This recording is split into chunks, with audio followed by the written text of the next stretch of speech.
Ou seja, sempre haverá custos e benefícios em qualquer escolha que a gente faça na nossa vida. Geralmente o divórcio ele vem aí, pelo menos para alguém, né, para uma das partes, quando os custos superam os benefícios. Meu nome é Cristiana Gomes Ferreira e, em conjunto com meus colegas Carlos Bonamigo, Arthur Gastazu e Paula Mota, falarei tudo sobre divórcio. Vocês vão receber um número muito grande aí de informações sobre esse tema e aqueles principalmente mais controversos. Vamos conversar então de uma forma super informal, coloquial, sobre tópicos que permeiam aí o dia a dia de casais que estão pensando em se divorciar ou que se divorciaram. Então, acompanhe aí o nosso primeiro episódio.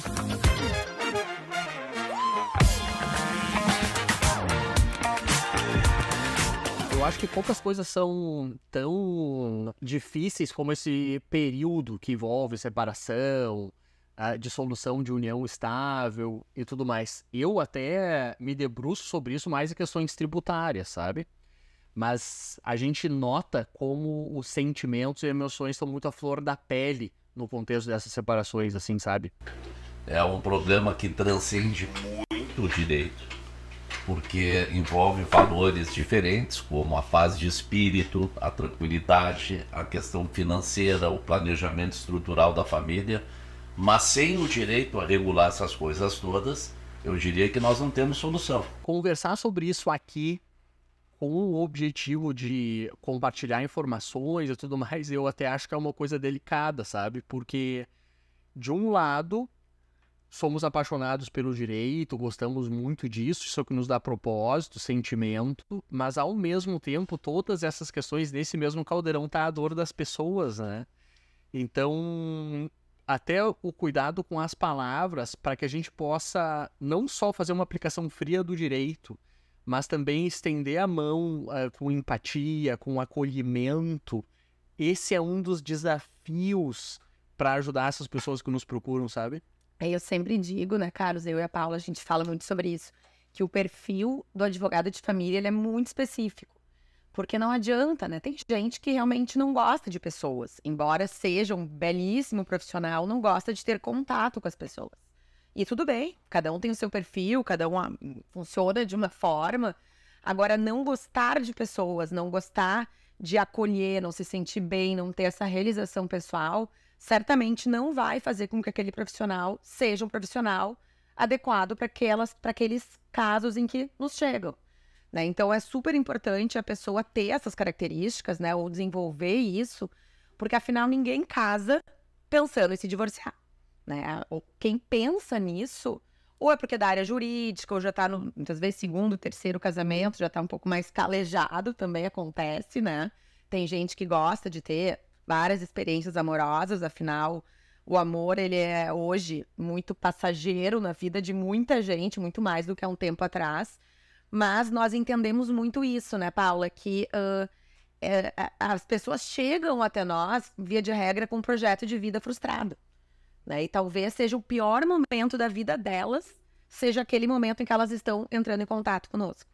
Então é muito, muito, muito delicado lidar com essas pessoas. E daí entra aquela questão da escutativa do advogado, né? Do advogado de família. Então, uma escutativa que tem acolhimento também e mostre um norte, porque às vezes eles chegam, cenários que aparecem aqui pra gente são diversos os cenários. Então a gente tem que acalmar ele, aplacar a angústia dos clientes e fazer algumas perguntas cruciais que são importantes, né? Então eles chegam aqui, a gente pergunta qual é o desejo dele, né? Porque tem que escutar. Às vezes eles estão numa ânsia de resolver a situação, mas eles não pensam exatamente se eles já conversaram com o parceiro, se é a decisão exata, a decisão a ser tomada. Então, são vários cenários que aparecem aqui pra gente. E quando a gente pergunta, né, muitas vezes, porque a gente tem curiosidade, né? O que, afinal, que levou vocês, ou você, porque muitas vezes o casal nos procura, o que é ótimo para fins de conciliação. Muitas vezes uma das partes nos procura sozinha, né? E a gente sempre questiona, eu pelo menos sim, a Paula, eu sei que também, o que levou o casal a optar pela separação. E a resposta geralmente é parecida, né, Paula? Nós tentamos muito, mas está inviável, o ambiente em casa está muito ruim. Essa pessoa muitas vezes relutou muito em chegar naquele momento, né? Então os custos de estar com aquela pessoa, os custos de estar casado, eles superaram os benefícios extraídos daquela relação. Isso é muito estudado pela economia, né? A ciência comportamental, que é a economia, que é o que faz as pessoas tomarem decisões, o que as leva a tomar determinadas decisões. Porque o divórcio, assim como o casamento, são decisões que são tomadas, né? E o que está por trás disso é um cotejo ali entre os custos e os benefícios. Se eu estou solteira, eu tenho benefícios de estar solteira, né? Se eu estou casada, e também tenho custos, né? Não tenho uma pessoa do meu lado para compartilhar vários momentos da vida, problemas, alegrias. Se eu estou casada, eu também tenho custos, né? Por exemplo, né? A pessoa não pode mais sair com todo mundo que ela tenha vontade, né? Muitas vezes as pessoas trazem isso pra gente, né? A fidelidade para alguns, ela é algo que é muito difícil de colocar em prática, né? As pessoas nos abrem muito, né, Paula, assim, o coração, as ideias. Mas tem os benefícios de estar com alguém, né? Não só perde a liberdade, de certa forma, e tem que estar mais comprometido, os planos passam a ser compartilhados, os projetos, eu não posso resolver, vou viajar e ficar 3 meses fora, eu tenho uma pessoa que está compartilhando ali comigo. Ou seja, sempre haverá custos e benefícios em qualquer escolha que a gente faça na nossa vida. E geralmente o divórcio, ele vem aí, pelo menos para alguém, né, para uma das partes, quando os custos superam os benefícios, ainda que muito pouco. Então é isso que as pessoas nos trazem. Olha que interessante essa concepção. Eu acho isso sensacional. Nós racionalizamos hoje a tomada da decisão da separação a partir de um sobrepeso de custos e benefícios. E é isso mesmo. Muitas vezes o nosso cliente, aquele que nos procura, que procura vocês, faz essa conta de uma maneira intuitiva. Por que eu digo que isso é uma evolução? Eu, ouvindo a Cristiana falar e a Paula, eu lembrei agora de uma aula que eu recebi de Direito de Família. Eu me formei na URGS há 40 anos atrás e tive a felicidade de ter como professor de Direito de Família um grande jurista, desembargador, que foi o professor Ney Arends. E naquela época era diferente. Muito raramente a decisão da separação era tomada pela mulher. Nós vivíamos numa sociedade muito mais conservadora. Havia estigma, inclusive, em relação à mulher separada. Que ela é divorciada. Hoje isso é impensável. Quer dizer, está absolutamente superado pela realidade das coisas. Era o desquitada. Mas eu me lembro que o Ney, professor Ney Arends, ele dizia o seguinte, quer dizer, a decisão da separação, hoje nós a tomamos quando essa conta não fecha mais, quer dizer, os benefícios são menores do que os custos, tá? Mas o Ney dizia que a decisão da separação é quando a mulher dentro de casa se transforma numa Hausteufel, que em alemão significa, em português, da tradução do alemão, é um demônio do lar. Em outras palavras, quando a mulher começava a incomodar, era hora do homem tomar a decisão da separação. E assim que a ciência do direito, a sociologia, a psicologia, enfim, todas as ciências que se aplicavam ao comportamento humano, concebiam essa questão do rompimento da relação conjugal. Eu trago isso como curiosidade, porque eu me lembrei dessa aula, ouvindo agora a Cristiana comentar essa questão do saldo positivo, que eu acho uma visão extremamente interessante, porque é exatamente isso que acontece. Uma pena que o direito, ele muitas vezes ele próprio é injusto, como o passado, essa análise histórica mostra pra gente, né? O direito provoca determinadas injustiças aí, até limitando a liberdade das pessoas, né?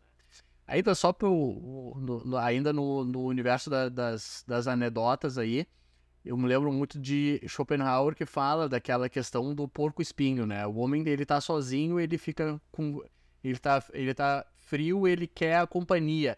Mas quando ele se aproxima, ele entra em contato com os espinhos da outra pessoa também, né? Então, o desejo que nos fere 2 vezes. Quando a gente tá sozinho, que a gente quer a companhia, e quando a gente tem a companhia, que agora a gente quer ficar sozinho. Então, são essas mudanças de estados de espírito que acabam sendo ponderadas em momentos da vida para fazer esses cálculos de custo-benefício. Com certeza. Agora, aqui a gente fala dessas considerações a respeito do relacionamento. quando aquele que está num relacionamento começa a fazer as cogitações, e nesse universo de cogitações, a separação patrimonial, ela entra, é um aspecto decisivo, porque traz da tranquilidade, da paz de espírito, tanto do indivíduo como dos seus filhos, né? Então, nesse aspecto de ponderação é que a gente pode explorar um pouquinho, né? Até voltando um pouquinho antes do que o Dr. Arthur falou, dessa questão de que a mulher, às vezes, não partia dela a decisão de se divorciar. Muito acontece aqui no escritório de chegarem pra gente, quero me divorciar, mas meu marido, não quer, ou vice-versa, né? E hoje em dia a gente tem essa possibilidade de divórcio, ele é um direito potestativo, né? Um direito incontroverso. Então, pode se divorciar, hoje em dia tem decisões liminares, né? Conferindo o divórcio, independente da vontade da outra parte, sem escutar a outra parte. Claro, quando envolve patrimônio, daí já envolve outra parte, daí já se instaura o litígio. Sim, mas o divórcio pode ser, né, Paulo, isso que muitas vezes, a gente pede muito isso nas nossas ações judiciais, que o juiz, primeira coisa, decrete o divórcio. Depois vai se analisar as questões patrimoniais. Isso é muito interessante, porque até fechando, assim, um pouco essa nossa análise inicial, a pessoa, o indivíduo, o ser humano, parece que quando sai o decreto do divórcio, ele sente, e de fato sim, né, mudou para outra fase da sua vida, né? Aquela relação, ela deixou de existir mesmo quando aquele documento sai, né? Paulo, a gente escuta muitos clientes trazendo isso, mas quando é que vai sair o divórcio? Ou alguns até brincando, vou fazer um churrasco, vou comemorar, tô divorciada, um alívio. Ainda que o processo litigioso tramite por mais 5, 6, 7 anos. Então, olha como o ser humano é engraçado, né? A gente tem, assim, muito esses marcos da nossa vida. E o processo judicial, ele é um marco quando existe a propositura, quando existe o decreto do divórcio, quando termina também, né? Então, são vários momentos importantes que a gente está vivendo junto com o cliente. E a nossa atuação é muito importante porque chegam os clientes aqui e a gente precisa fazer algumas perguntas para iniciar a atuação. Então, tem filhos envolvidos? Porque se tiver filhos menores, não dá para fazer um divórcio extrajudicial. Então, tem patrimônio. Às vezes chega aqui no escritório, não sabe o patrimônio. Não tem nem noção do patrimônio do marido. E a gente tem aqui as ferramentas de busca de patrimônio e que auxiliam. A gente teve um caso assim, né? Sim. Em que a cliente chegou aqui achando que que o marido não tinha nada. E quando com a nossa ferramenta de busca, se viu que ele tinha sim, tinha patrimônio que ele ocultava. Esse é um aspecto que eu acho super interessante. Aquele leigo, o cliente, ele não tem domínio desses ingredientes e ele pode supor que tanto faz levar adiante um divórcio, uma separação, enfim, uma dissolução de união estável com qualquer advogado, e isso não faz diferença, né? Isso é um erro bem básico, mas é muito comum, porque aqui nós temos, na nossa área de controladoria, ali são 4 profissionais que têm uma série de bancos de dados para conseguir capturar informação sobre a existência de veículos, imóveis, investimentos financeiros, cotas societárias. Então tem até aquelas... A gente nunca espera por isso, e muitas vezes o cônjuge, naquele contexto, se prepara para uma separação com meses de antecedência, né? Então, evadindo patrimônio, cria uma sociedade, transfere patrimônio de uma empresa para outra, com o intuito de desvalorizar aquela universalidade de bens que mais tarde vai eventualmente ser dividida, né?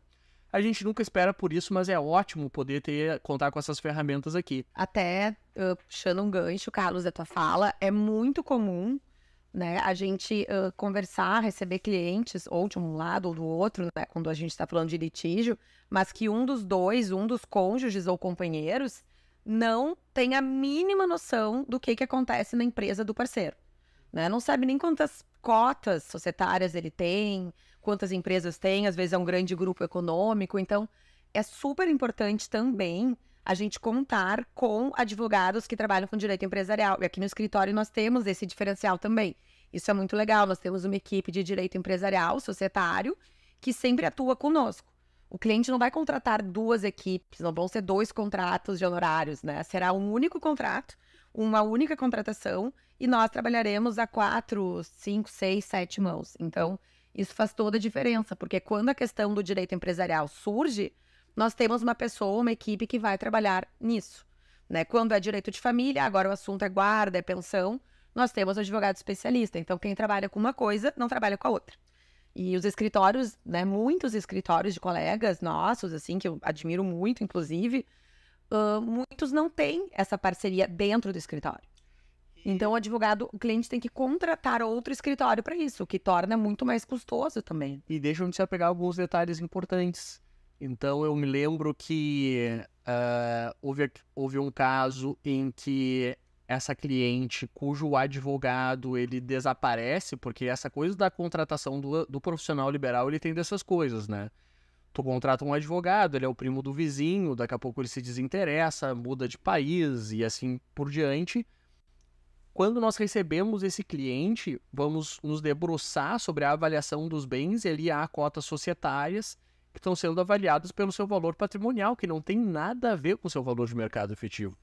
Então, poder contar com o time de direito empresarial que nos ajuda a fazer uma avaliação adequada, e aqui a gente já está falando de questões bem sofisticadas, a gente daqui a pouco está falando do envolvimento de uma perícia, de um perito para fazer uma perícia privada, mas os resultados são impressionantes, realmente mudam a vida.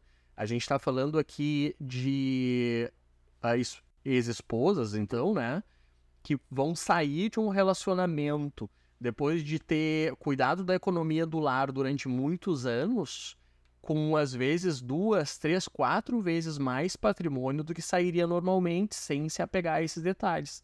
Então, conseguimos a tempo evitar esse desastre, né, e evitar essa injustiça. O grande desafio aqui é aliar as características de um escritório próprio de direito de família, como nós chamamos no jargão de mercado, o escritório boutique, que dê aquele atendimento realmente personalizado, cuidadoso, disponível, porque os conflitos eles se deflagram os mais diferentes horários. Quando se trata de guarda de filho, de entrega de filho e horário de visita, eu normalmente vejo a Cristiana se incomodando aqui no bom sentido, fim de semana, sábado, domingo, nas férias. Nas férias. Isso é inevitável. E essas são as características, quer dizer, essa entrega, esse atendimento são características próprias de um escritório boutique. Mas não há como se entregar uma advocacia realmente completa em determinados casos específicos que envolvam ativos empresariais sem expertise do direito empresarial. Eu me recordo, há um tempo atrás, chega aqui no escritório, aliás, nos procura, e a Cristiana me chamou para participar da reunião, porque eu tinha relacionamento com a pessoa que vinha nos procurar, uma determinada mulher querendo se separar, trazendo o contrato social. A Cristiana diz, não, muitas vezes não conhece, essa conhecia. Ela traz uma certidão da junta comercial com o contrato social de uma empresa que atuava no varejo, na venda de material de construção, etc., uma empresa de médio ou grande porte. E na cabeça dela, ela queria metade das cotas. Era um direito possível, nós partilharmos as cotas. Mas nós sabíamos, até por evidências de mercado dessa empresa, que seria muito mais interessante nós articularmos um pedido requerendo a metade do valor da empresa, e não necessariamente das cotas. Quer dizer, a metade do valor da empresa. Porque as cotas dariam a ela direitos secundários de distribuição de resultado, ela seria uma minoritária dentro da empresa, mas não dariam o direito absoluto imediato à metade do valor da empresa, o que só aconteceria com uma eventual venda de cotas, que é uma outra situação. E aí isso envolve conceitos de valuation, de due diligence. Nós temos que saber como está aquela empresa efetivamente, dizer, quanto ela vale no mercado. E essa resposta ela não é fácil sequer para nós advogados. Nós temos 3 ou 4 formas de avaliar uma empresa, fluxo descontado de caixa e etc., por faturamento, dependendo do mercado próprio onde ela se insere, ou por lucro expresso em DRE, tantas vezes o lucro, ou tantas vezes o faturamento, ou tantas vezes a sobra do fluxo de caixa descontado. São N ferramentas que nós temos, Isso vai depender muito da natureza da empresa, da sua posição de mercado, da concorrência, do market share, que são conceitos próprios do direito empresarial. E foi muito legal, porque nós acabamos articulando um pedido fundamentado no laudo pericial, até trouxemos para nos dar esse laudo prévio um grande auditor que tem operado conosco, é auditor de empresas, ele não é advogado. Então ele fez uma avaliação a partir dos elementos que nós tínhamos em mãos, balanços e etc. E conseguimos com isso articular um pedido patrimonial muito mais consistente em dinheiro, em valor. O que leva, evidentemente, a acordos que, ao fim e ao cabo, a gente sempre busca desse processo. E nos permite também saber se não é um tiro no pé, porque daqui a pouco tu vai fazer uma avaliação numa empresa dessas e descobre que essa empresa está muito mal, e daí não é do interesse jogar luz sobre isso e vai buscar outros recursos também, né? Daqui a pouco tem um monte de reclamatória trabalhista lá, a gente está condenando essa pessoa que está passando por esse período de sofrimento a ter mais dores de cabeça. Eu tive agora o caso com um amigo meu, que joga, meu parceiro de jogar golfe no clube, que é o meu lazer, que entrou numa enorme fria. Ele e 2 irmãos herdaram, como eu digo para ele, um navio afundando. Eles herdaram um imóvel que eles podiam simplesmente renunciar à herança. Não eram obrigados a herdar, não é, Cristiano? Renunciar à herança. Era um pavilhão industrial caindo aos pedaços, ali próximo da Voluntários da Pátria, alugado por uma igreja que tinha desocupado, abandonado o imóvel, e eles aceitam a herança, transferem condomínio por meio do formal de partilha, transferem esse ativo de forma condominial para os 3, e aquilo foi herdado com um enorme passivo de IPTU.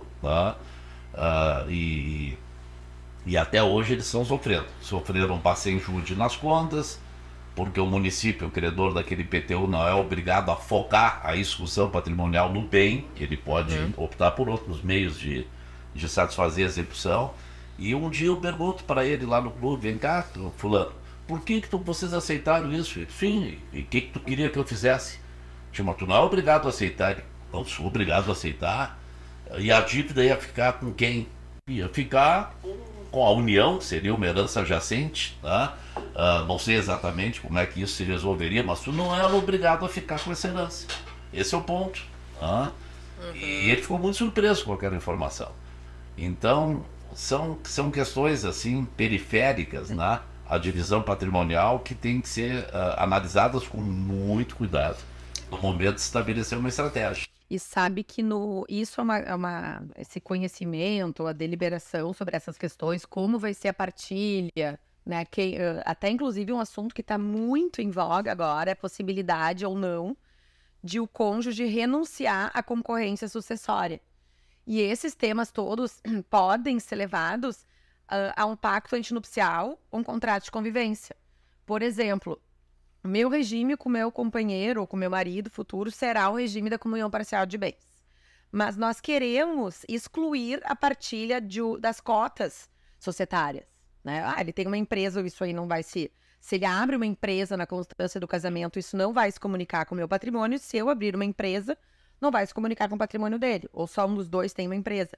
É possível o casal estipular que, no que diz respeito à empresa, o regime vai ser o da separação total de bens. Então, isso é super importante, né? Porque, realmente, muitas empresas têm um cônjuge, né? Os sócios, eles têm, no contrato social, a obrigação que eles assumem de só se casarem sob o regime da separação total de bens. Daí a esposa ou o esposo chega em casa e diz: mas nem pensar, não quero, né? Mulher, por exemplo, eu vou engravidar, eu vou ter filhos, eu vou dar uma reduzida na minha carga de trabalho. Não é justo para mim, né, que o nosso regime seja da separação total de bens. É possível, é legítimo alguém pensar isso. Daí, eles podem, o casal, combinar de que o regime, né, todos os bens destinados ao uso da família serão partilhados sob o regime da comunhão parcial de bens, mas a empresa não vai entrar nesse universo dos bens a serem partilhados. Isso soluciona o problema da empresa e do casal. E há contratos sociais que obrigam que os sócios ajam dessa forma. Obrigam. Quer dizer, o sócio é obrigado, sócio solteiro, é obrigado a, quando casar, firmar, formalizar um pacto antinupcial, excluindo da comunhão as cotas sociais. Isso está cada vez mais comum, porque a gente já viu aqui no escritório casos, mais de uma vez, do sócio fundador ter que conviver com aquela Hausteufel, demônio do lar que sobreviveu ao sócio cofundador que faleceu antes. Tá? Então, os empresários hoje têm tomado esse cuidado, inclusive nos nossos aconselhamentos na área do direito empresarial, quando nós fomos contratados para constituir alguma empresa, algum novo empreendimento, nós sempre levantamos essa alternativa. E eu, particularmente, acho que ela é muito interessante para a preservação da empresa e não geraria um conflito a menos na separação. Agora, veja como é possível, né, isso ser feito para a conservação da empresa, mas também aliar isso à conservação do relacionamento, né? Porque nem sempre o outro parceiro vai concordar com essa decisão. Isso pode gerar uma rusga muito grande entre o casal. Assim está previsto no contrato, não há escolha. Não há escolha. Porém, como eu disse, é possível, então, que o casal aloque as cláusulas patrimoniais de modo que ambos se sintam confortáveis, se sintam protegidos, se sintam com seus desejos conservados ali naquela relação. Regime misto, né? Um regime misto, As justamente. pessoas nem sabem que existe isso. Então, quando a gente chega, eles chegam aqui, os clientes, e nos relatam essas situações, a gente consegue mostrar para eles, olha, vocês têm essa opção, né? Tem como fazer isso. E eu acho que isso passa muito por um aspecto de transparência no nível do relacionamento. Existem perguntas, existem reflexões, existem combinados cuja importância é subestimada no início do relacionamento. Às vezes algumas pessoas vêm com uma ideia de que o diálogo sobre questões patrimoniais é um diálogo vil e que é incompatível com um relacionamento amoroso. E por isso colocam em segundo plano decisões que naquele momento não são importantes, mas que são determinantes logo ali adiante. Então, eu acho que talvez seja uma boa prática para todo aquele que se vê iniciando um relacionamento afetivo e essa pessoa olha para o longo prazo e tende a se manter nesse relacionamento no longo prazo, que se tenha esse diálogo. Então, afinal de contas, onde que nós vamos encontrar o equilíbrio do nosso relacionamento? Tanto é possível, e essa é uma realidade que se multiplica, de uma mulher empreendedora para frente, que quer ser muito dominante na sua área, e um esposo que tira propósito da família, dos amigos, dos esportes, da música, mas não profissionalmente, e eles entram em combinações e eles entram em um equilíbrio que, se não for objeto de uma combinação patrimonial, mais tarde vai se ter uma relação desequilibrada. Então, transparência no início do relacionamento e uma combinação que projete é aquela coisa, a gente espera pelo melhor e se prepara para o pior. E veja só, até na minha tese de doutorado, eu defendo justamente isso, o pacto antinupcial coativo. Né, que todos que querem se casar, que pretendem se casar, sejam obrigados à elaboração de um pacto antinupcial. Porque isso vai obrigar o casal a falar sobre regimes de bens, ainda que eles escolham o regime que a lei aplica, que é o regime da comunhão parcial.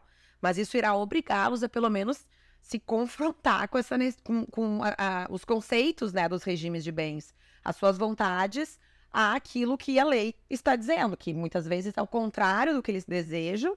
Eles nem sabem disso.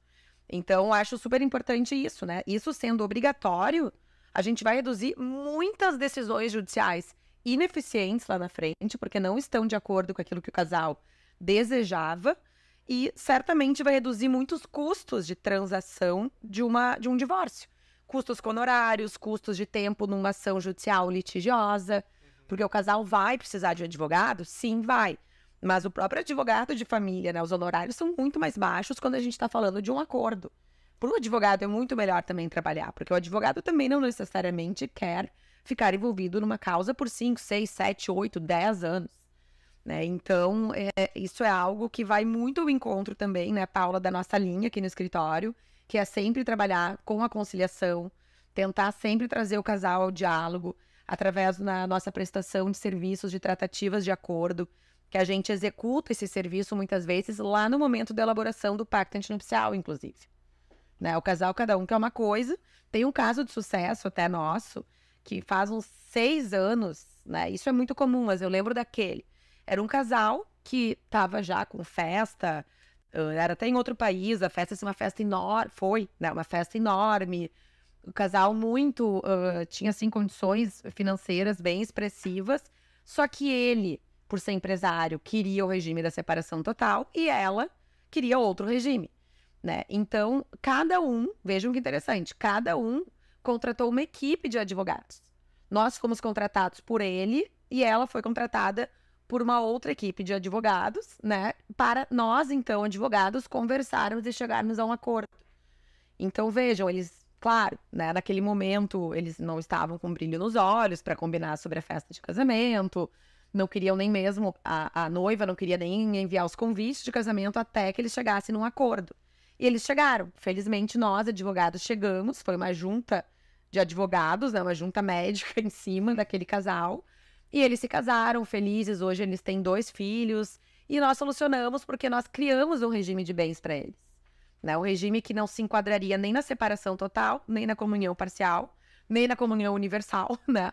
Um regime que congregava características, desejos de todos eles, falava sobre a empresa, sobre os bens de uso da família. Então, esse é um exemplo que nós temos, assim, uma espécie de leading case aqui no escritório, e a partir daí outros surgiram, mas aquele, para mim, foi muito emblemático, né? Eu tô pensando aqui também que acho que eles, quando eles vão conversar sobre isso, também tem aquela ideia de imutabilidade, né? Não pode mais... E se eu quiser depois, se a realidade mudar, né, e quiser fazer essa alteração do regime de bens, como é que faz? Então, é possível. Eles podem cada vez mais...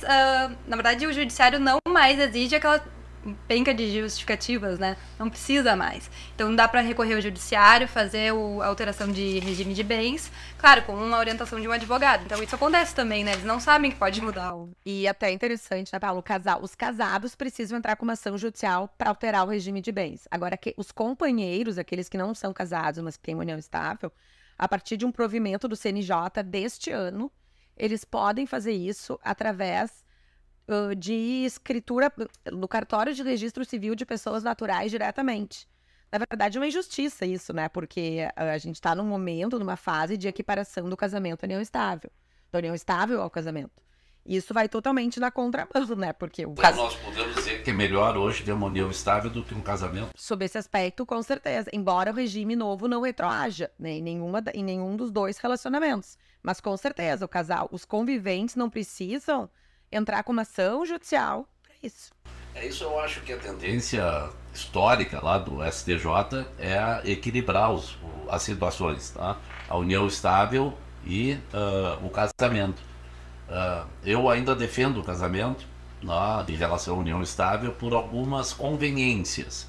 Uma delas, por exemplo, em caso de falecimento do cônjuge, se presume como beneficiário dos benefícios previdenciários, por exemplo, da pensão, o cônjuge.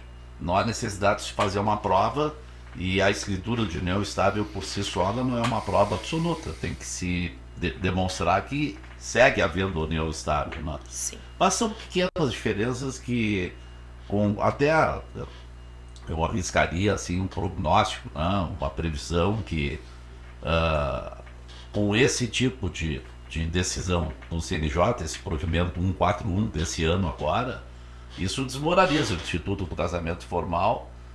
Não digo desmoraliza, enfraquece. Quer dizer, vai levar mais gente a optar pelas facilidades e novas conveniências de um contrato de convivência. Incentiva a união estável. E, na verdade, o casamento nada mais é do que um contrato de convivência. Tá? Nada mais é do que um contrato de convivência. E qualificado por algumas disposições de ordem pública, pouquíssimas, que estão ali dentro do Código Civil. Né? Essa questão do pacto antinupcial, voltando a ela é muito interessante. Eu desafiaria a dizer que 90% das pessoas muitos amigos meus com absoluta certeza, porque nós já conversamos sobre isso, e pessoas maduras, no primeiro casamento talvez, não tenham enfrentado ainda essa bronca da separação. Mas a turma aí, os leigos, eles imaginam que há apenas 3 regimes: o da separação total, o da comunhão parcial, que os bens são comuns a partir do casamento, e o da comunhão total, onde mistura tudo. Muita gente não sabe que não se precisa, não há necessidade de limitação a um desses 3 regimes. Nós podemos criar um quarto, um quinto. A Cristiana ponderou muito bem em relação à empresa, uma separação total, em relação a determinados ativos, uma comunhão universal, quer dizer, eu participo do passado, em relação a outros, uma comunhão de 75% e 25%, quer dizer, o papel aceita tudo aqui nessa disciplina. O contrato faz lei entre as partes. Faz lei entre as partes. Tá? E é muito interessante, tá? Eu tenho convivido até mais nas relações de amizade do que propriamente dentro do escritório, porque não é a minha área de direito de família, embora eu acompanhe participando das decisões do direito empresarial e societário. Mas eu vejo assim com uma nítida diferença. Eu arriscaria dizer que nós temos 2 grandes grupos, tipos de casamento. O casamento romântico, que é aquele primeiro casamento do jovem. Na minha época, quando eu casei, a gente iria até os 30 anos, hoje até os 40 anos, a coisa atrasou um pouco, né? Mas o casamento romântico, onde tudo vai dar certo, nós jamais vamos nos separar, e por esse pensamento otimista, né, é pouco importante a definição dos contratos pertinentes a disposições patrimoniais. E nós temos aquele casamento, eu não vou dizer o termo maduro, mas recorrente, experiente, onde é a 4ª vez que a pessoa casa e já sofreu na pele todos os dramas de partilha. Eu tenho um amigo, não é nosso cliente, tá? Mas ele é um bom amigo, que já casou 6 ou 7 vezes. Normalmente ele fica casado 1 ano e meio, 2, se separa e casa de novo. E é interessante, porque ele namora, casa, sempre com festas bacanas, sempre com uma lua de mel grande, mas ele já tem lá um modelito de pacto antinupcial, né, de contrato, e ele casa, não é a união estável, ele casa no civil. E tem já um modelo de pacto que ele submete à noiva. E esses tempos, pela primeira vez, ele estava muito surpreso, que é a 5ª ou 6ª mulher, na véspera do casamento, lendo bem aquela minuta que ele entregou para ela assinar, ela resolve discordar. Até porque, um pequeno parênteses, ele é muito, muito, muito rico e normalmente casa com mulheres que são pobres, ou que não tem uma independência financeira. E ela resolve discordar, diz, não, numa eventual saída eu quero mais. Ele nem discutiu, cancelou o casamento, já tinha entregue os convites. Eu não tinha recebido o convite, já tinha entregue os convites. Cancelou o casamento, não deu margem à discussão, menos de 1 ano depois casou de novo com o outro. Então são os 2 tipos de situação, né? O casamento romântico, a tese do doutorado da Cristiana, eu me posiciono como um liberal. Quer dizer, o liberal, ele apregou a ausência de coação do Estado em relação às manifestações de vontade. Mas aí eu acho que é uma situação, eu não diria de exceção, é uma situação diferente, tá? Porque não há uma coação, há uma imposição de que a pessoa se posicione, podendo inclusive dizer assim, eu me posiciono dizendo que eu não quero me posicionar.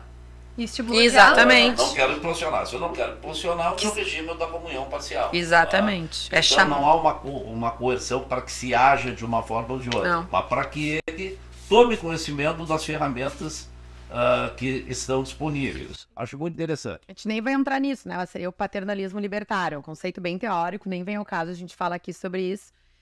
E até, Paulo, antes só de que eu acho que tu tens uma questão importante aqui para nos trazer, mas esses contratos, então, até já falando um pouquinho, né, das soluções extrajudiciais depois, eles acabam agindo como redutores de conflitos, né? Porque nós temos a possibilidade de chegarmos a uma solução consensual a partir de mediação, conciliação, mas tudo isso pode acontecer antes do casamento, não apenas depois, mesmo durante, né, terapia de casal.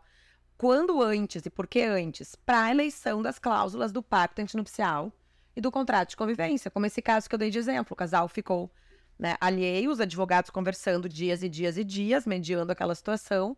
Pode ser feita também, né, o casal pode contratar sessões de mediação particular, né, privada, e isso é super importante, né? Em todas as etapas deste contrato de casamento, pré-contratual, intracontratual e pós-contratual, né, é possível, na constância do casamento, que eles cheguem a outras soluções. Alteração de regime de bens é um problema que pode surgir a necessidade. Então, acho que a gente sempre tem que estar atento, né? O advogado de família hoje, ele está atento a conciliação, não é qualquer problema que surge que, então se divorcia, porque é isso mesmo, a partilha vai ser assim, vai te prejudicar. O advogado tem que ter essa sensibilidade e chamar o cliente, olha, talvez tenha uma solução. E a solução, ela é simples, quem sabe alterar o regime, quem sabe trazer outras questões aí que podem ajudar vocês. Ou às vezes até falta diálogo, né? Então, uma terapia de casal, acho que tem o direito e tem também outras áreas, né? Psicologia, psiquiatria, enfim, tem outras saídas, né? Pro casal, aquele que não conversa. Então, primeiro tenta uma solução. Isso a gente aconselha bastante, né? Conversem. Não tendo mais solução, tudo bem. Então, se orientem com alguém que saiba do assunto. Porque muitas vezes eles vão na ânsia de querer já... quero me livrar desse problema. E daí fecham acordos que não são vantajosos, eles são lesados, e até pra gente desconstituir esses acordos que foram feitos, até homologados judicialmente, às vezes, é muito difícil, né?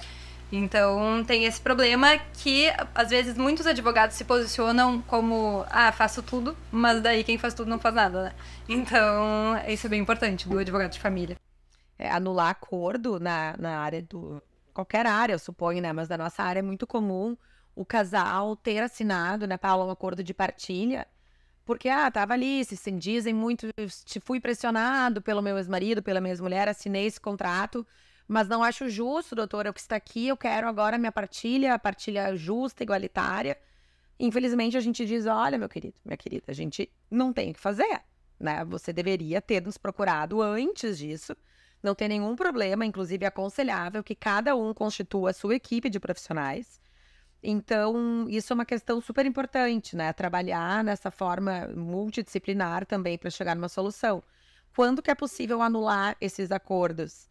É muito difícil, mas quando ficar comprovado que aquele indivíduo, aquele cidadão, assinou aquele documento totalmente... estava emocionalmente fragilizado, não tinha condições naquela época de tomar decisões, a gente precisa de laudo de psiquiatra, de psicólogo, de profissionais da área da saúde atestando que a pessoa não tinha condições de ter assinado aquele documento. E é muito raro, nenhum profissional da área da saúde vai assinar esse documento se não tiver, né, 100% certeza daquilo, porque tudo bem, todo mundo fica mal depois do relacionamento, isso é esperado. Mas não é o ficar mal, o ficar triste, o assinar para não se incomodar. É aquela assinatura que foi realizada eivada de vício de vontade. A pessoa não sabia o que estava fazendo. O direito não acolhe aqueles que dormem, né? Exato. Tem esse jargão antigo, e a não ser que seja demonstrado um vício de vontade, ou seja, não estava nas suas condições psíquicas para manifestar aquela vontade, ou até foi induzido em erro, né? Eventualmente imaginava que estava assinando algo e estava assinando outro documento por uma troca ali, então tem uma complexidade imensa de produção da prova desse vício de consentimento, desse vício de vontade ali. Então são casos mais teóricos, né? Ainda que do universo das possibilidades, casos mais teóricos mesmo. Mas avançando aqui, porque o nosso objetivo aqui é compartilhar informações com relação a esse ciclo, essa transição da vida do indivíduo e do casal. Então aqui a gente já falou das cogitações para ingressar num relacionamento, a gente já falou da alternativa do pacto pré-nupcial, a gente começou já a ponderar sobre as cogitações no momento da separação, e aqui vieram essas questões de a busca de uma terapia de casal, como isso é interdisciplinar, a gente tem o psicólogo, o psiquiatra e outros profissionais que podem se envolver nisso, até que a gente chega então a um momento inevitável, ou ao momento inevitável, voltando, chega a um momento decisivo. Então, vou me separar porque entendo que isso é o melhor para o meu futuro, para o meu propósito. E começam agora a surgir outras preocupações, os filhos principalmente. E aí, como é que fica a questão dos filhos? Eu acho que essa é uma das perguntas mais comuns aí logo que chegam no escritório. Com certeza, chega bastante. E isso é um motivo de muita tensão, né? Muita tensão porque não quero perder o vínculo com meu filho, não quero. Então entra muito forte aí as tratativas de acordo. A gente tem muitos casos assim, em que a gente tem o feeling também, né, de quando vai sair esse acordo, porque às vezes não tem alternativa, as partes estão querendo coisas completamente opostas. E às vezes estão tão machucados, tão frustrados com a quebra de expectativas, de planos, que também não conseguem olhar para a criança. E também cabe o nosso papel aí, né? Olhar para a criança, proteger a criança. E tentamos tratativas de acordo, e quando não é possível, partimos para a questão judicial. Eles sempre estão cientes de que, mesmo com a questão judicial, e daí quando envolve criança tem que ter essa fase, né, judicial, mas mesmo na parte litigiosa, estão brigando ali, no meio do processo tem como solucionar, né? A gente pode pedir uma audiência de mediação, de conciliação, justamente para tentar, quando a temperatura das partes já está mais tranquila, porque às vezes eles nos procuram, a temperatura está lá em cima, né? Então não é o momento de fazer um acordo realmente, e só posteriormente. Justamente, porque a gente percebe, né, Paula, quando há filhos envolvidos, o casal, os conflitos são muito maiores, porque o bem mais precioso da vida de todos é, ou deveria ser, os filhos. Né? Uma coisa é tu discutir patrimônio, discutir questões conjugais. Agora, quando a gente toca nas questões parentais, as pessoas saem de si. Né? E é normal, é compreensível, é esperado isso. Ninguém quer se afastar do seu filho, não que vai acontecer, mas tem aquele receio, né, de que vai acontecer, de que a mãe não vai permitir que o pai veja a criança. Infelizmente isso acontece muito, sim, mas as pessoas têm esse imaginário, né, e muitas vezes seguem casadas por conta disso, para não terem o afastamento dos filhos. Lá quando fazem 18, 19 anos, o casal decide então se separar, aquele que estava esperando se encoraja. E a gente percebe assim que eles chegam com muitas dúvidas, principalmente sobre guarda, modalidades de guarda, né? Então, assim, explicando brevemente aqui na mesa para a gente conversar um pouco. Hoje, a regra do ordenamento jurídico é a guarda compartilhada. Tá? Temos aí a guarda unilateral, que é quando a guarda fica com o pai ou com a mãe.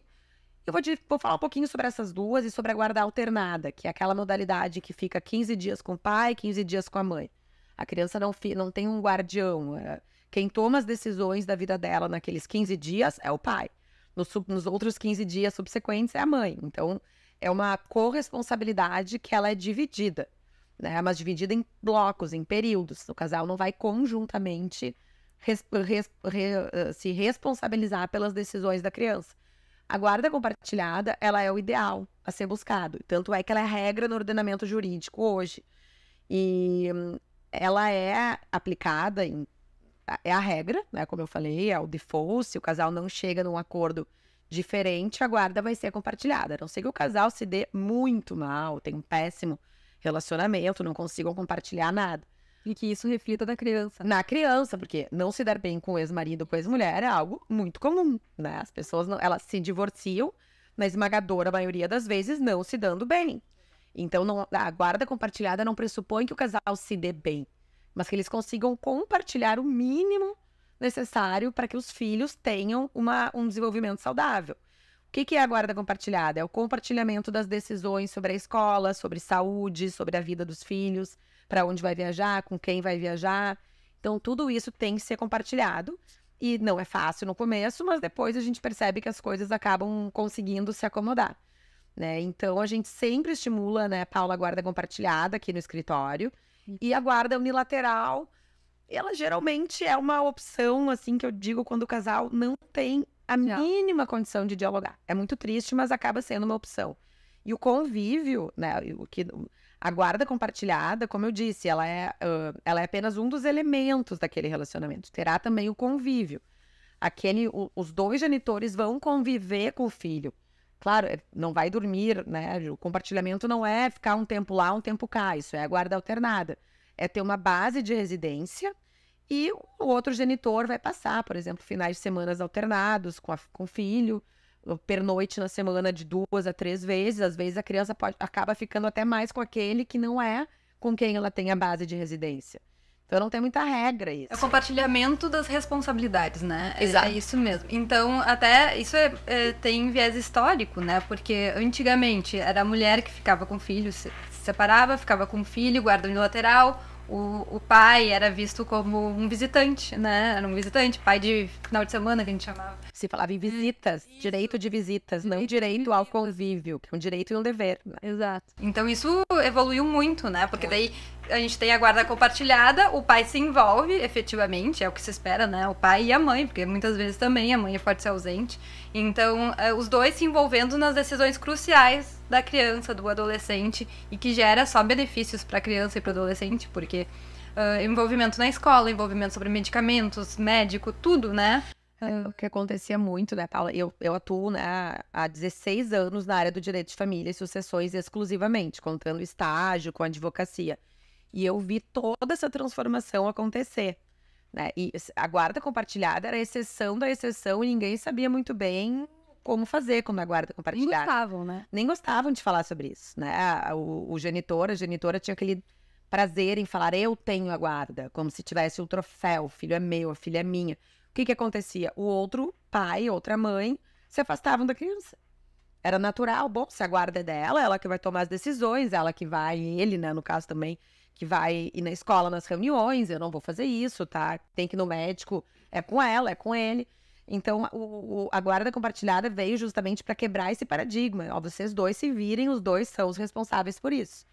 Então, eu pude presenciar, né, toda essa mudança, como tu falaste, mudança histórica, né? Isso vem de muito, muito, muito tempo se evoluindo. E a guarda compartilhada até, olhem, vejam que interessante. Hoje o STJ entende que mesmo quando os pais moram em países diferentes, né, o que dirá estados e cidades, a guarda compartilhada deve seguir sendo a regra. Porque o compartilhamento não pressupõe a custódia, né? Não pressupõe que a criança vai ficar o mesmo período de tempo com um do que com o outro. Hoje a tecnologia permite que o casal participe da mesma forma da vida da criança, das decisões, consulta com pediatra, tem um plano de saúde, por que não fazer uma consulta online depois para entender melhor o quadro de saúde do filho? Reunião da escolinha, pode marcar com o professor, pode marcar com o diretor, também pode ser online. Convívio com o filho pode ser virtual, a criança vai para lá, o pai e a mãe vêm para cá.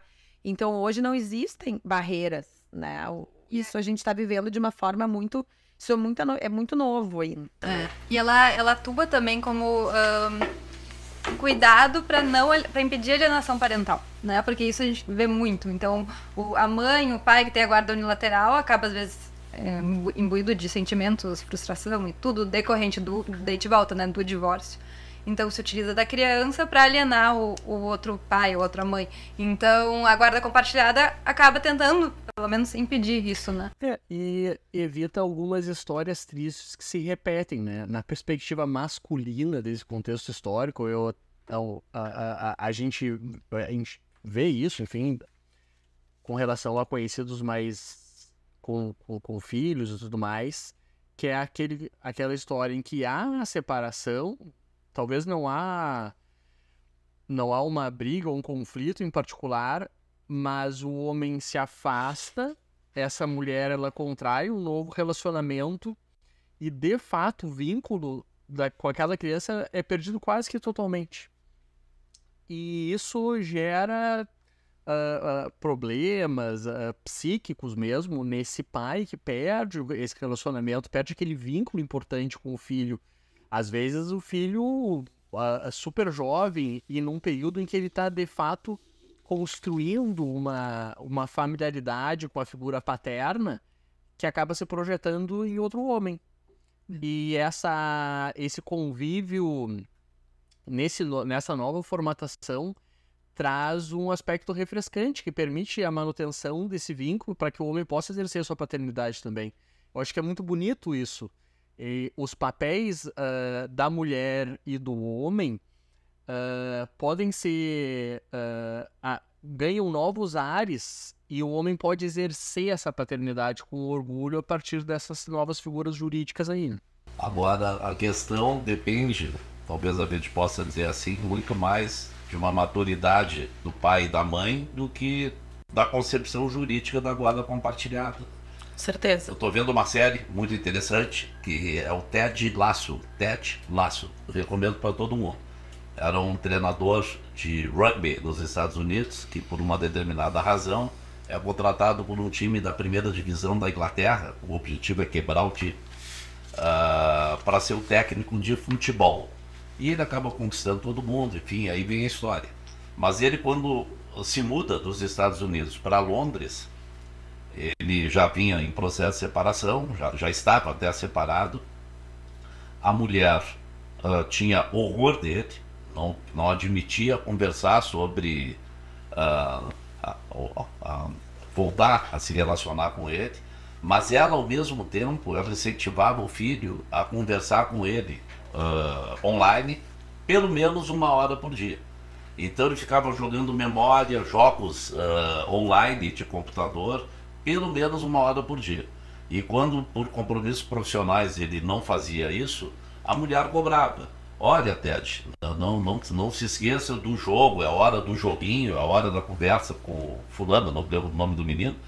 Mas na relação com ele, havia um antagonismo absoluto. Ela não tinha boa relação com o ex-marido.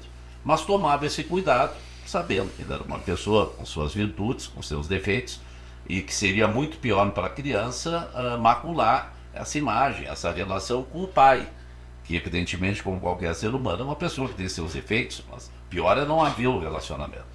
E aí eu acho que o direito não traz uma solução boa. Exato. Porque nós temos como regra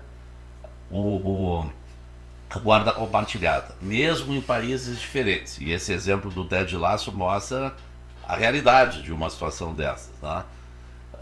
E agora, se não há uma boa vontade, tá? Uma maturidade do cônjuge, nós passamos aquilo que se chama de alienação parental, que é o maior problema na relação pós-casamento, pós-união estável. A alienação parental. Como é que funciona e quais são as soluções, como conviver com isso, o que nós podemos fazer em prol do nosso cliente, se é que podemos fazer muito, vítima de uma alienação parental. Isso é muito interessante, né? Porque, de fato, o direito não tem como solucionar diversos problemas. Isso a gente fala muito para os nossos clientes. Olha, a gente vai até um determinado ponto, que é o juiz proferir uma decisão adequada, que é a gente chegar num acordo adequado. Agora, qualquer um dos dois pode decidir não executar aquela decisão. Tá? E aí, o que fazer? O juiz não vai bater na casa, na porta do cliente, né, do nosso cliente, dizer, do pai ou da mãe, e dizer, olha, você tem que atentar ao que está aqui no papel. O que a gente pode fazer? Entrar com uma ação executando aquela decisão, né, combinando multa por descumprimento daquela decisão, por exemplo, a mãe que não entrega o filho para o pai. Claro que nós temos diversas ferramentas para auxiliar isso, mas agora a gente não tem como vender um terreno no céu e dizer para o cliente, olha, a gente garante que isso não vai mais acontecer, mas de tudo que é possível, a gente fará. O direito, ele já com as suas limitações, consegue fazer algumas entregas de índole patrimonial, algumas obrigações de fazer isso ou de não fazer aquilo. Agora o direito não pode, não tem a condições de obrigar alguém a dar amor. O direito não tem condições a exigir boa vontade. E há já, inclusive, decisões condenatórias para fins do pagamento de indenização a pais que não fazem essas entregas ainda, né? É bem curioso e entristecedor para mim ver as limitações do direito em face disso, que inclusive causa traumas e dificuldades profundas na psique de crianças que perdem esse convívio e que são vítimas ou do abandono ou da alienação parental perpetrada por um pela sua mãe ou pelo seu pai, enfim, né? E respondendo até essa provocação, né? Nos casos de alienação parental, o que a gente pode fazer? Tem um caso até que nós temos aqui no escritório, que faz pouco tempo, que nós conseguimos a reversão da base de residência do filho. E outra, digo até mais, eu vou citar um outro caso. A alienação parental era tão praticada pela mãe, naquele caso, que nós, em defesa do pai, nós revertemos a modalidade de guarda, mudamos a guarda de compartilhada para unilateral paterna. Então, o que é possível fazer? Isso, né? Nós trabalhamos de forma interdisciplinar, com laudos psicológicos, com peritos assistentes, podemos juntar provas documentais. Isso, assim, é aquilo que a gente pode fazer, né? Como vocês bem disseram, o direito não vai conseguir resolver tudo, né? Todos os problemas, mas temos casos aqui de muito sucesso, né, Paula, em que nós conseguimos fazer isso acontecer e muito rapidamente, até em liminar. O juiz ficou tão chocado com aquilo que viu, com aquelas mensagens. Naquele caso, até a mãe, enfim, a criança estava exposta não era drogas, naquele caso era álcool, a mãe bebia, deixava a criança sozinha. Além disso, tinha negligência também naquele contexto, além de alienação parental. E nós revertemos a modalidade de guarda, né? Na verdade, alteramos a modalidade de guarda e a criança até se mudou de cidade para ir morar com aquele pai. Então, foi um caso muito importante. As pessoas dizem, a lei da alienação parental não adianta nada. Realmente, ela tem diversas limitações. Mas quando existe uma alienação parental escrachada e a atuação do advogado, porque o advogado tem que acreditar na causa do cliente, né? Ele tem que comprar aquela briga. Claro, né? O cliente também ninguém ali é 100% o herói ou vilão, mas sempre haverá, e quando o advogado, então, detectar que existe realmente alienação parental, que existe a injustiça, é possível pedir alteração da modalidade de guarda, a ampliação do convívio, a combinação de multa, a advertência. E, assim, é muito triste falar, mas tem muitos casos que só quando a gente vai tocar no bolso da outra parte, parece que só quando a gente consegue a combinação de uma multa, que, opa, agora sim eu vou, então, começar a liberar o meu filho, a minha filha, sair com o pai e com a mãe. É muito triste. Eu acho que aqui eu sempre digo que há processos que nós ganhamos antes do início dele. É quando nós fazemos essa coleta de provas. Aqui, ao falar de alienação parental, a gente vai estar colhendo provas antes e durante o processo, mas eu acho que é importante esse aspecto técnico. Não basta o direito estar do nosso lado, é preciso coletar as provas e fazer isso de maneira técnica. Sem provas, afinal, o juiz não tem como acreditar, né, naquela versão, porque cada um leva a sua verdade, as suas angústias. O advogado, eu sempre digo até que o maior advogado da causa é a parte, porque ele vai advogar por ele no momento em que ele muniu o advogado de documentos, de provas, de depoimentos. E quando nós estamos lidando com a alienação parental, que traz aspectos do dolo, da má-fé, da indução em erro, da criação de armadilhas para o cônjuge, a gente já está lidando com alguém que está maliciosamente produzindo provas para induzir o julgador em erro. Então, nesse jogo de xadrez, existem peculiaridades e é isso, combatividade do advogado e esse aspecto técnico grande. E nesse contexto, dando um passo adiante, a gente tem a própria questão da pensão alimentícia. Essa experiência geradora de ansiedade que dialoga com o convívio dos filhos e agora a gente tem essa questão alimentícia. O que a gente diz a respeito disso? A pensão alimentícia, aí a nossa atuação ela é muito importante, porque hoje em dia a pensão alimentícia entre cônjuges ela é analisada conforme o caso concreto.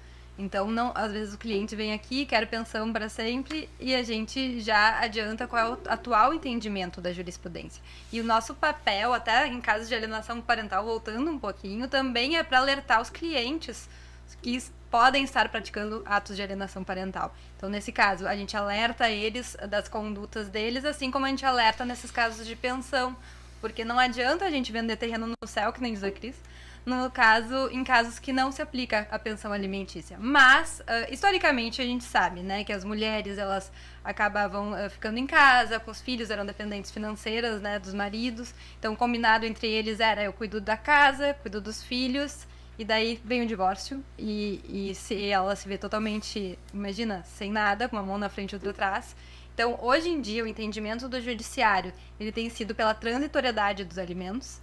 Porque uma mulher de 35 anos que se divorcia, e acontece mesmo, né? Às vezes tá com as expectativas que nunca vai se divorciar. O combinado com o marido era de cuidar dos filhos, e é válido também, né?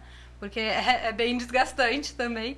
Então, ficava em casa, não tinha independência financeira, não tinha emprego, largou o emprego. E daí, depois que se divorciam, não sabe como reiniciar o recomeço, né?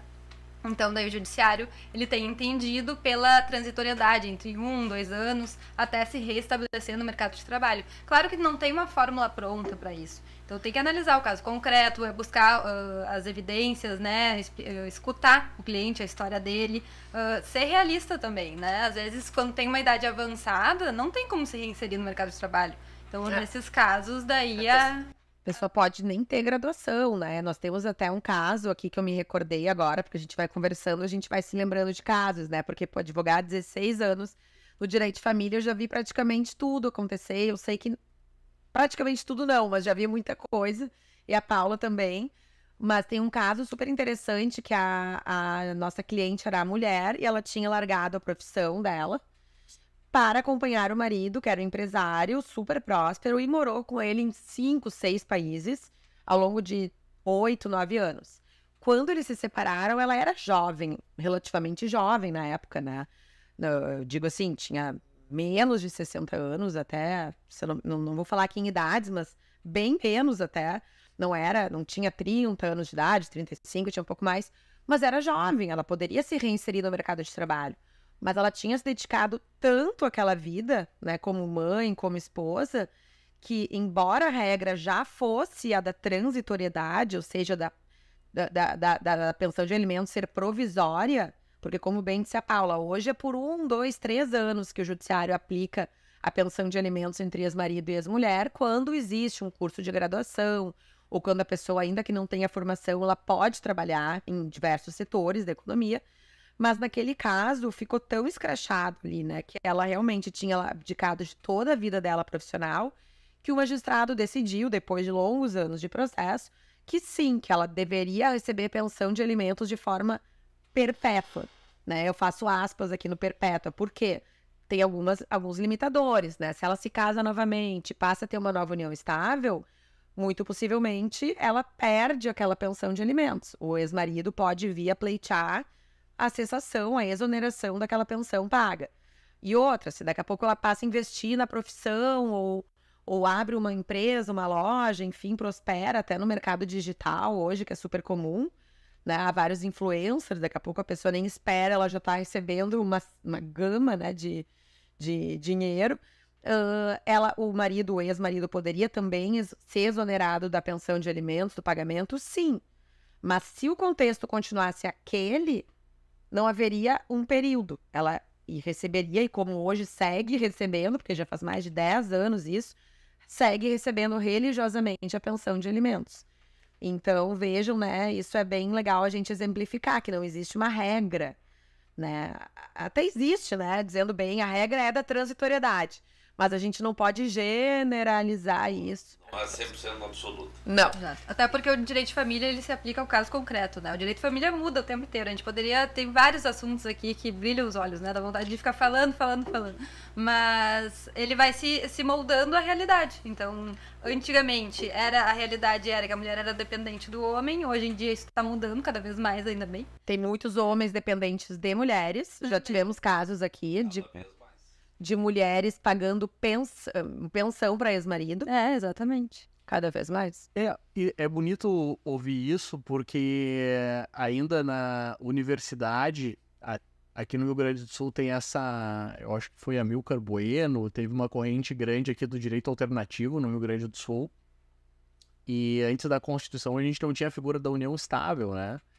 E há relatos de mulheres que tiveram relacionamentos de anos não formalizados e que ao final desse relacionamento se viam obrigadas a ingressar com reclamatórias trabalhistas contra os esposos para conseguir sair com algum patrimônio desses relacionamentos, né? Quer dizer, uma situação bem humilhante, e é uma pena que o direito tenha encarado essas situações dessa forma durante uma época. Então, essa nova dinâmica que se cria da transitoriedade e inclusive da do pagamento da pensão para uniões estáveis também, né? Sim. É algo importante. E aqui a gente falou da união estável com relação ao parceiro e essas obrigações de um cônjuge com o outro. E nós temos também as obrigações de pensão alimentícia com relação aos filhos. Com relação aos filhos, o que a gente pode dizer para aquela pessoa que está ponderando as consequências da decisão da separação e que ela fica ansiosa com relação a essa Primeiro que hoje em dia, né, de novo, porque mudou isso historicamente, mas hoje em dia os dois têm que contribuir, né? Não é mais só o pai contribuir, só a mãe contribuir, os dois devem contribuir. Então é analisada, é um trinômio que a gente chama, é necessidade, possibilidade, razoabilidade. Então as possibilidades do genitor ou da genitora frente ao salário que recebe, as necessidades da criança, que são presumidas as necessidades. Então, claro, se tiver uma necessidade especial, daí aumenta um pouquinho, não tem também fórmula pronta, né? Cabe também aos advogados de família comprovarem as necessidades especiais, no caso, que saem um pouquinho da regra. E então é bem caso concreto de novo, né? Mas a prova é muito importante.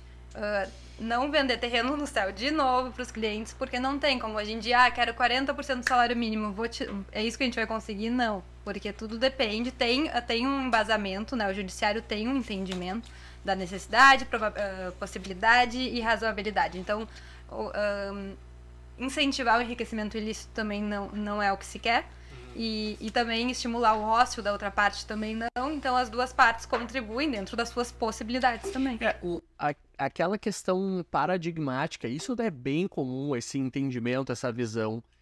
Muitos homens se sentem muito injustiçados pela abordagem do direito de família nessas relações, porque se veem perdendo o relacionamento com os filhos e sendo obrigados a custear os alimentos, tanto para a ex-esposa como para os filhos, sem ter esse relacionamento, muitas vezes,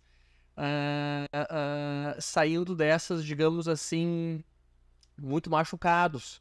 E o que está sendo colocado aqui é que o direito de família tem abordado isso de uma maneira bastante diferente do que já abordou, de forma que, apesar do direito não conseguir resolver tudo, se houver as condições emocionais de ambos os cônjuges para um relacionamento pacífico, é possível encontrar uma saída equilibrada. Até aí, Carlos, eu faço só uma ponderação, né? A gente sempre traz... Claro, há casos de injustiça, claro que sim, mas as pessoas têm que ter muito em mente o seguinte: o convívio não está atrelado ao pagamento da pensão. Muitas pessoas pensam, então se ela não me permite, ele não me permite ver meu filho, eu não vou pagar pensão.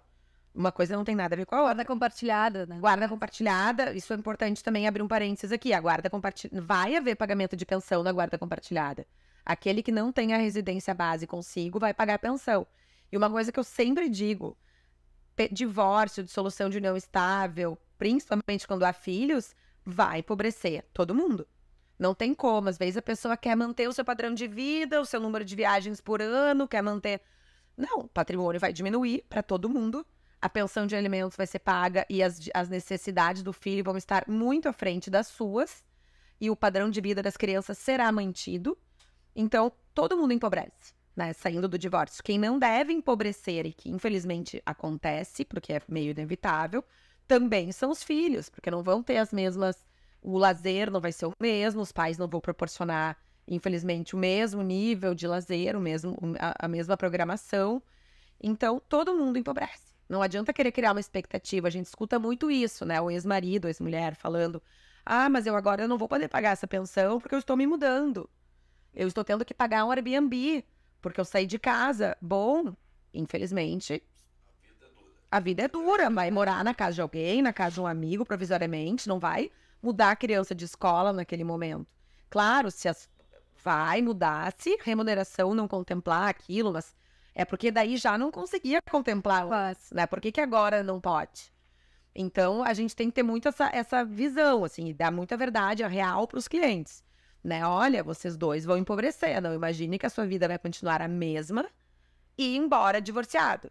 Isso não existe. Eu acho que esse aspecto é central, porque advogar sem transparência, advogar sem conseguir dar uma boa previsibilidade do que será a realidade dessas pessoas no futuro, isso não seria leal, vou te dizer. Dar essa previsibilidade para os próximos passos, e aqui eu estou pensando tanto no aspecto dos próximos anos, das vidas pessoais e até de como encarar o problema do caso concreto, isso é crucial. Aqui eu acho que a gente pode até entrar na última etapa dos nossos raciocínios aqui, que é com relação ao próprio processo judicial. Então, pensando na experiência dessa pessoa que passa por esse período de transição, a gente já falou por bastante coisa, e em especial da saída mediada, extrajudicial. Agora, supondo que isso não é uma possibilidade, seja pelas exigências legais, existe um filho incapaz, um filho menor de idade, e a gente precisa, então, entrar no processo judicial, talvez até por um litígio. Acho que as apreensões maiores aqui são, afinal de contas, quanto tempo isso vai demorar, que obrigações vão ser impostas, essa insegurança. O que a gente pode dizer para aquele que está passando por essas cogitações no processo judicial? A experiência nos mostra que num divórcio que tem que entrar judicialmente, porque tem criança envolvida, mas as partes estão de acordo quanto às questões parentais, está tudo certo, é rápido, né? É ruim porque o processo judicial é desgastante, né? Mas quando elas percebem, logo já tem a sentença homologando o acordo e tá tudo certo. E daí a gente pode resolver extrajudicialmente as questões patrimoniais. Mas quando tem litígio, daí a gente não consegue, não deve gerar uma expectativa irreal no cliente, que vai durar 1 ano, 2 anos. Não, muitas vezes pode acontecer alguma coisa no decorrer do processo, que a gente não está esperando, que o cliente não está esperando. Então, dizer para o cliente que é 2 anos a ação judicial, não tem como. É uma ação desgastante, é uma ação que demanda prova, demanda muito emocional dos clientes. Então aqui vem a gente acalmando a temperatura na parte jurídica, dando tranquilidade para eles. Calma, vocês estão com a gente nessa parte, já tem as questões emocionais para lidar. Então deixa com a gente a parte jurídica, a parte de colheita de prova, testemunhas quando necessário, né? Então, em questão de tempo, a gente nunca fala, e não vamos falar aqui também, porque não tem como. E pegando esse gancho, eu diria que algo muito importante para ajudar os clientes nesse período de travessia é a nossa familiaridade aqui no escritório com metodologias ágeis, gestão de projetos e tudo mais. Porque quando o cliente, uma vez contratado, nós teremos uma reunião inicial muito importante de alinhamento de expectativas, em que nós seremos muito transparentes e vamos desenhar claramente quais são todos os próximos passos para dar o máximo, a máxima previsibilidade possível sobre o que essas pessoas têm no horizonte delas. Porque a insegurança, a falta de previsibilidade é uma dificuldade imensa, geradora de enorme ansiedade. Então, aí clientes, deixem o aspecto jurídico conosco, mas ao mesmo tempo sentem conosco para que nós possamos te fazer entender o que é que tu tem no teu horizonte, para que assim tu possa planejar melhor a tua vida e dessa forma te engajar em outras questões que te dão propósito e assim atravessar esse período de maneira menos ansiosa e menos preocupada. Eu vejo que aí há um aspecto não inteiramente jurídico, mas uma contribuição importante de sensibilidade na ajuda do cliente, sabe? Eu acho que o sucesso na advocacia passa necessariamente por eliminar a angústia do nosso cliente. Isso não significa, muitas vezes, vencer a ação. Nós podemos eliminar a angústia até perdendo uma ação. Mas se resolve aquele conflito, quer dizer, se traz a paz de espírito novamente. Porque a angústia, ela provém essencialmente do desconhecido, do imponderável. Quer dizer, o que eu terei pela frente, o que pode me acontecer, eu não tenho a dimensão das consequências. Isso é uma tragédia para o equilíbrio psíquico de qualquer pessoa. Então, eu gosto de dizer que a Garraça Azul Advogados é um escritório conservador no trato do interesse jurídico dos seus clientes. O que significa isso? Significa que nós, dentre várias alternativas, nós vamos tender, a não ser nas questões excepcionais, nós vamos sempre tender a optar por aquela mais previsível, aquela alinhada com a jurisprudência do STJ, aquela que nós temos condições de prever, de antever as consequências daquele processo judicial. Quer dizer, eu entro com processo judicial, vou defender um pedido de pensão, vou buscar uma guarda ou vou requerer um divórcio. O que vai acontecer, de que maneira e como vai ficar a minha vida a partir daí. E eu acho que o Carlos posicionou muito bem, quer dizer, o primeiro passo para isso tudo é essa famosa reunião inicial, que eu acho que é algo muito importante na cultura de todos nós aqui na Garraça Azul, de alinhamento das expectativas. Quer dizer, claro que afora isso, nós queremos que o processo tramite rápido, a gente busca sempre contar com uma gestão proativa de processos. O que é uma gestão proativa? É nós não deixarmos o prazo escoar quando nós temos uma urgência. Se eu tenho 15 dias úteis para me manifestar e o processo, aquela medida é urgente, eu vou tentar me manifestar em 1 ou 2 ou 3 dias úteis. Tá? É nós conseguirmos conversar com o juiz ou com o desembargador, e eu acho isso quase uma obrigação nossa, do cotidiano do exercício da nossa profissão, para destacar algo relevante. Que ele não sabe, ele tem lá 1000 processos na mesa, mas o nosso, eventualmente, tem algum ponto de extrema urgência, muito relevante, muito importante, e nós não podemos esperar para obter uma liminar, um provimento acautelatório que chegue na vez dele.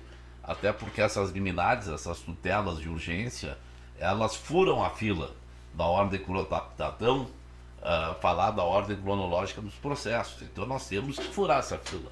É um direito nosso e eu diria até mais uma obrigação nossa.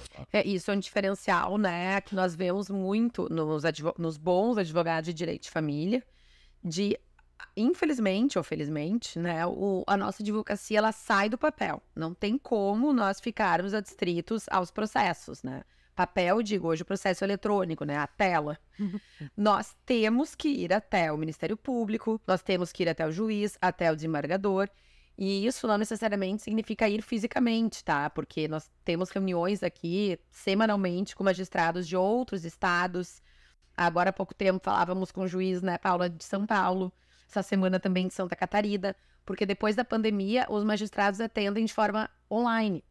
Então é o que a gente fala, nós advogamos para todo o Brasil. E quando os clientes perguntam, doutora, mas como será possível? Será possível porque nós faremos o contato com os juízes, com os desembargadores, com o Ministério Público, sem sairmos daqui. Muitas vezes é necessário, enfim, pode ser, mas via de regra é tudo feito de forma remota e não adianta só a petição, não adianta só o recurso.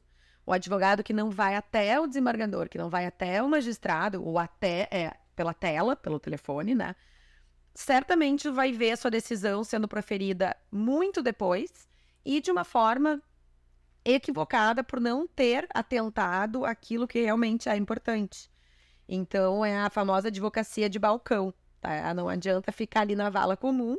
Claro que não digo em todos os casos, o advogado, isso é super importante ponderar com o cliente. Olha, não é toda petição, cada manifestação que nós iremos falar com o juiz. Até porque o juiz vai pegar ranço do processo, né? É quando a gente realmente precisa colocar luz naquilo.